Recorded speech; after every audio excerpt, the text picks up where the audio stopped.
Alok Kejriwal from the Robin Hoods. This time I'm back and I want to talk about something, an issue that's really close to my heart, which is cash management in a startup. A lot of you guys are going to raise cash, want to raise money. A lot of you have raised money, and I'm sure a few of you run really interesting, successful startups. But at the heart of them all, right, at the soul of them all, is cash flow and how cash flow is managed. Also, we've seen a lot of blunders on companies burning up and dying and completely going broke because someone in that company didn't pay attention to cash management. So this video is really dedicated towards that holy subject. Just by getting funded doesn't mean that you've solved your cash problem. You've actually begun your cash problem because you'll have to return that money multiple times over to the person who gave you that money, and not from the company but by creating value.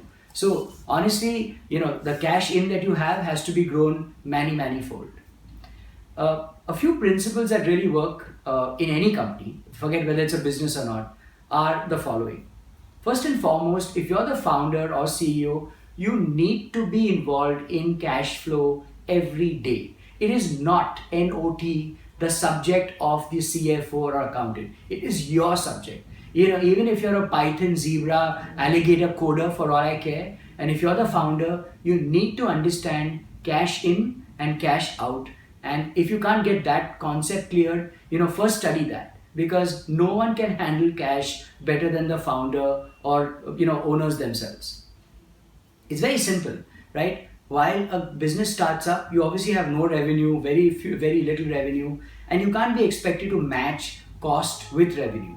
But what you can do is really keep your costs down. And when I say down, I don't mean not spending on essentials, but don't waste money because it's very hard to recover.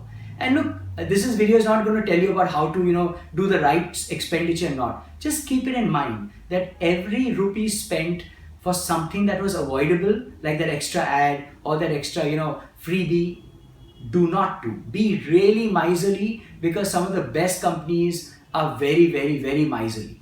And keep that as a culture rather than something that gets forced on you when your cash runs out. Please keep understanding potential revenue flows. This is very important. Dimension the few areas from which you will make money. Don't think of revenue generation as chapter 17 that will come in a textbook, and when it comes, you're going to think about it. No way. It is a chapter that begins the day you launched your company. Getting money, starting revenue, generating revenue from a business might take time, but you must have thought about what will bring you revenue very early on. So don't postpone it, because honestly it's the worst and the hardest and the most dreadful thing to keep thinking about, right? Where's the money going to come from?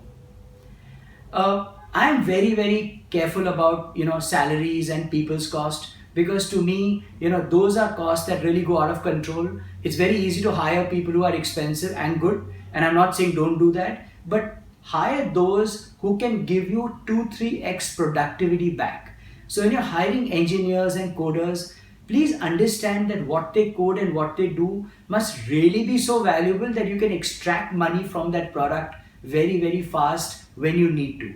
Don't just think of it as, these guys are people who I can't really get sales from, but they need to be invested. Everything that you put in has to have an ROI.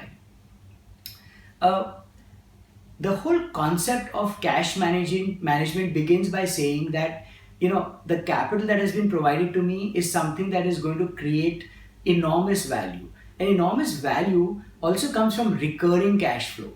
No one kind of invests in a business to grow once. That's like the movie business, right? You make a movie, it does well or it doesn't, and that's the end of it. No one gave you money because you could be a hit or a flop. You have to be a hit.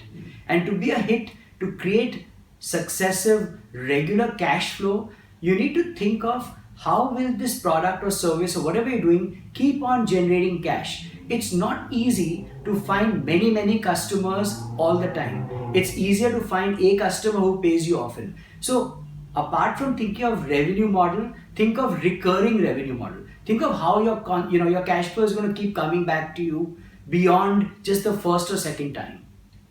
And finally, right, I mean, the whole business of runway, the whole business of making sure that you are going to remain alive and intact is constantly look at milestones. So if you start at month one, put down a milestone for yourself that look guys, at milestone 6 we will have started making 10 or 20% of revenue from what we projected. After milestone 2, 3, 4, you take course correction. The reason I say this is, when you get funded and when you get funded again and again, people forget about milestones. People think, and this is the best confusion I've ever heard of, people think that funding is revenue. It is not. Funding is going to only come to you when markets are good, when some extraordinary events are happening around the industry and they quickly go away. So as a founder, CEO, startup entrepreneur, you need to keep focusing on the most important two aspects of a business. The balance sheet is where funding comes in and it can happen or not happen, but the P&L, the profit and loss, is where cash flow is going to keep coming in. And never get confused between the following. I just hope you can be really conservative and really hard about the money that you have received or make, because honestly guys, that's what's going to make or break your business. I hope this helped. Keep thinking hard, doing as much as you can and being Robin Hood. Thank you.